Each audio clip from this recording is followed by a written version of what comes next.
Hey folks, we're going to do a quick run through on how Tribu works with the Microsoft Teams integration. It integrates in with your ticketing system, and at the moment we're integrated with ConnectWise, Autotask and Halo PSA.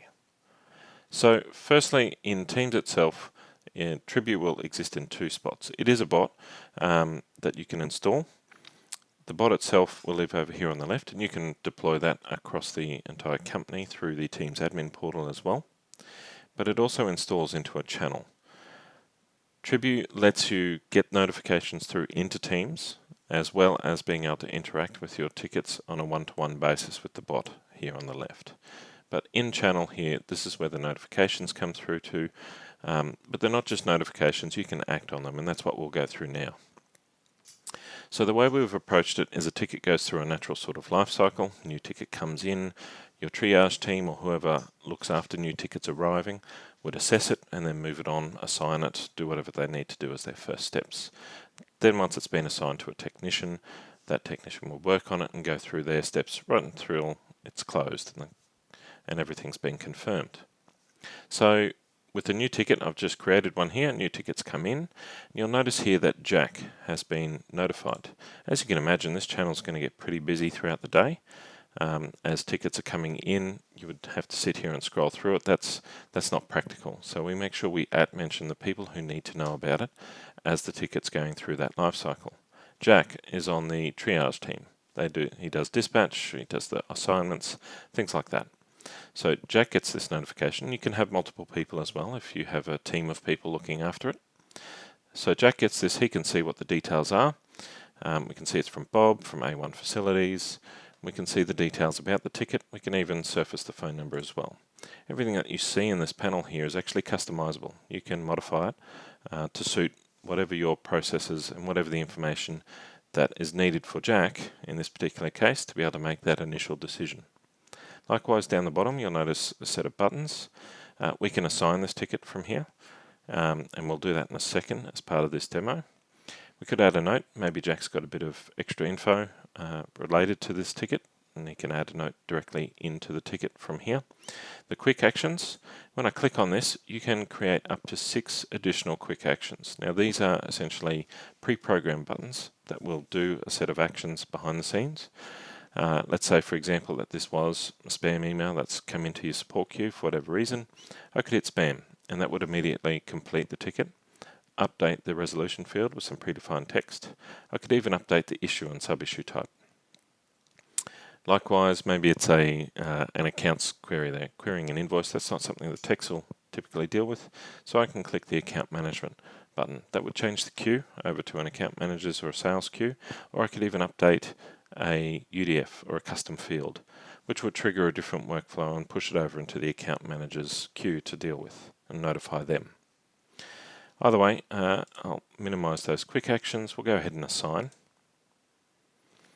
So when I hit the assign button, this will let me pick from any of the technicians. You'll notice that schedule was on that previous one as well. I can schedule from here, or I can select somebody from the team. I'll go ahead with Michael Brown, assign Michael. And from here, that ticket now in Autotask, we're using Autotask for this demo, Michael's been assigned to that ticket. He does get notified here, but he'll get a special notification shortly as well. For Autotask specifically, it takes anywhere from about 20 seconds to a minute, sometimes 2 minutes, depending on how it's performing, before the workflow triggers and it kicks back to Tribu to notify you on this side. Alright, with the magic of video, we're already here. Michael has received that notification. So it's no longer Jack getting these notifications. Michael will get these direct into his activity feed. From here, you'll notice that the layout is different, and that's because each step and each notification can be customized to show the information that's important at that step. So here we can see this ticket's been assigned. Me now, pretending I'm Michael, I've got the details that I need to be able to get on with this part of the job, but also the quick actions can be different here. They don't have to be the same ones. So you can have another 6 buttons here that are different to what we saw before. In this case here, I'm looking at this as the technician. Alright, I'm going to jump straight in and fix that one. I know what that is, quick and easy one, whatever it is. I'm going to update that ticket to in progress. So through that quick action there, it immediately updates the status of the ticket to show what it is. Additionally, from there I can add notes from here, and those notes we can add and reply back to the customer from here as well, using your notification templates from your ticketing system. We can even do a time entry here as well. The open ticket button will be across all the notifications that you see, and that just opens the ticket out into the browser window. So that's most of the items there in terms of going through that initial process. The other notifications that you'll get from time to time would be internal notes that get added. When the customer applies, they will also come through as well, and you will see the actual customer's reply. You don't have to sit there and scroll through the conversation notes in the ticket. You will just be shown the actual note from the customer. The same with internal notes, you see theirs. And there's also some SLA timers. So again, with the magic of video, a SLA timer will go off in this particular system in about 10 minutes, and you'll be notified as the technician that your idle timer is taking too long. Essentially, as a technician, if you don't respond in a certain amount of time, and you can pick whatever that time is, then you'll get a notification about the ticket being idle without any action on it. Acts as a bit of a reminder, a bit of a nudge to the technician, but you can also notify a manager or a team lead when people are starting to fall behind. So both these messages apply for when the ticket is idle, and you can have another one for when the SLA is breached or just about to breach. Two additional notifications there that also include a manager if you choose to set that. So with the magic of video, we'll see that come through in a second. So here we'll see that the new ticket idle timer has gone off, and this notification's come in. Again, the layout is different. You can add in quick actions here as well if you want for a quick response. And the same thing applies for the SLA overdue. That's pretty much it on the notification side of it that I can show here. But just as a reminder, customer replies will show up here as well, and internal notes can as well. So now we go from being notified as the tickets go through their life cycle and being able to act on them there. We now flip over to interacting with Tribu to work and manage my tickets. So I'm going to go to the bot itself, and now this is a one-to-one chat. Nobody else is seeing this. This is just like talking with another individual. We have a series of commands that we can throw at Tribu itself. The first one, which is most common and is typically used when you're out on the field, and somebody taps you on the shoulder and says, hey, while you're here, can you have a look at this? You can create a new ticket very quickly through Teams. So I'm just going to type in a / new ticket. So we use / commands for most of our commands that you can throw at it. And then I just need to put in the company's name that I'm creating this new ticket for. Now I may not know the full company name and how it appears in Autotask, so I'm going to be lazy. I'm just going to type the letter A. So that's going to come back to me with all the companies in Autotask with the letter A in it, and then I can pick from a drop down. Of course, if I did specify enough letters and numbers that it could isolate a single one, I'm not going to have to pick just one, it'll automatically select it. So I'm going to go ahead here and pick A1 Facilities and submit. So as soon as I do that, it's going to show me the existing tickets for that company to make sure I'm not about to create a duplicate ticket. If that person who tapped me on the shoulder has already done that, or already has a ticket in the system, I don't want to duplicate it. And from here I can enter in those details. So again, this is the basic sort of lightweight version of it. You can customize these fields as well now. This is a new feature that we introduced just recently, but you can go through and create a title, description, the work type, which will pull down from your PSA, your ticketing system, the contact, they all pull through as well as your priorities. Now, if there are other things to do with your contract or SLA or other ticket fields, you can add those in here through a different area where we set those up. So from here I can fill out the various details related to this ticket. This one will be on-site if I'm getting tapped on the shoulder, but essentially printer not working, simple sort of details that you can do a quick capture of. If there are specific details you need on the ticket, you can add in those fields, but to keep this lightweight, the idea is that while you're on the move, you want this to be a quick process. Doing this through Teams is infinitely easier than using most ticketing system mobile apps because it is just a simple command, a drop down, and then the basic fields. and it all fits nicely on your mobile device. So I can go ahead and create the ticket. I could choose to assign it to myself as well. If I know I'm going to deal with that on the spot, I can assign it to myself and it skips the whole dispatch queue as well. The next step here, if I wanted to, I could set an issue type and sub-issue type. So these, again, they all pull through from the ticketing system, so that if you're using those sort of categorizations, you can set that at this step as well. So that's creating a new ticket. The other common ones, we've got a time entry. So I can create a time entry from here. And again, simple slash command, time entry. I can choose the tickets that are in my name.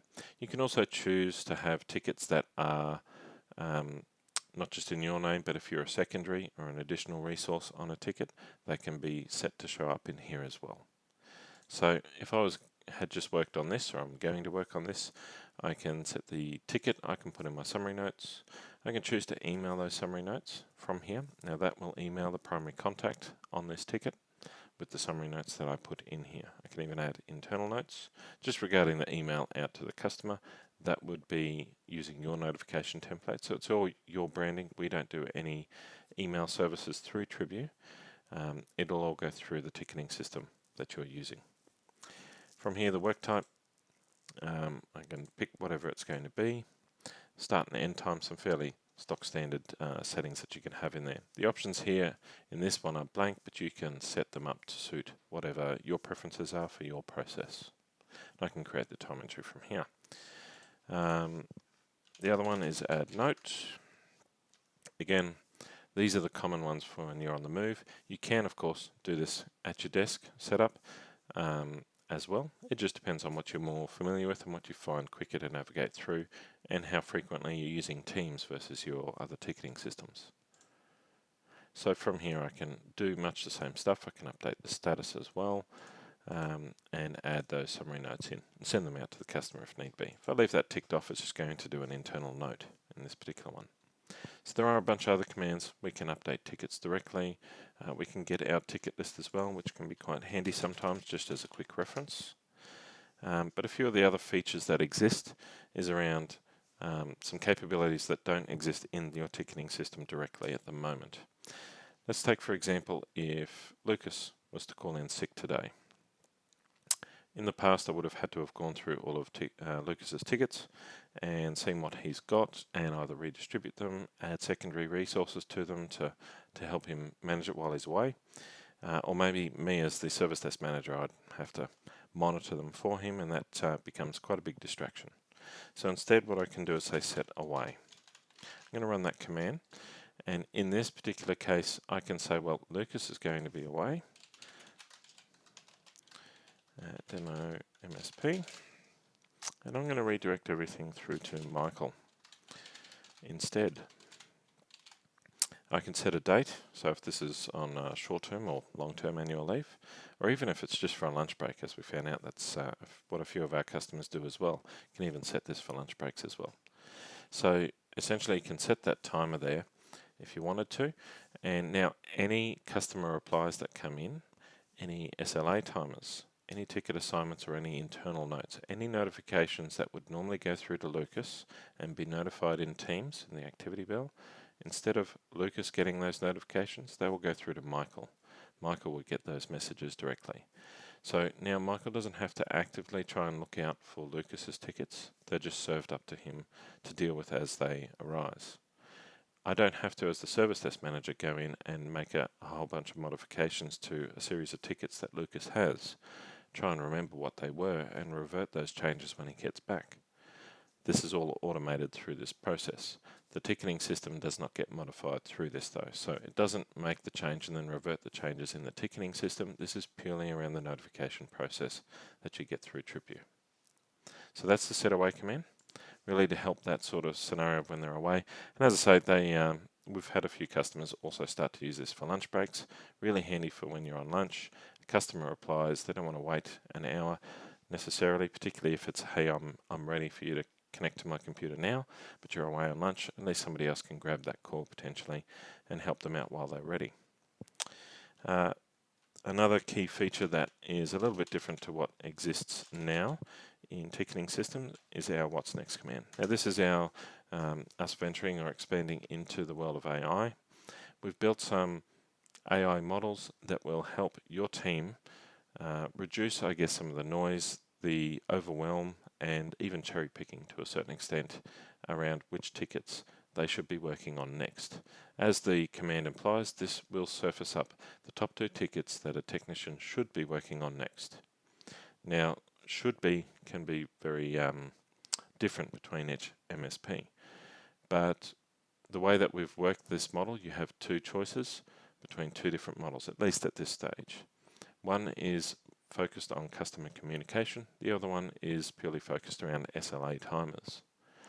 They take in a number of different fields from the tickets, whether it's the due date, the SLA, the next SLA milestone due, the status, things like that. There is 7 or 8 different data points depending on which model you pick.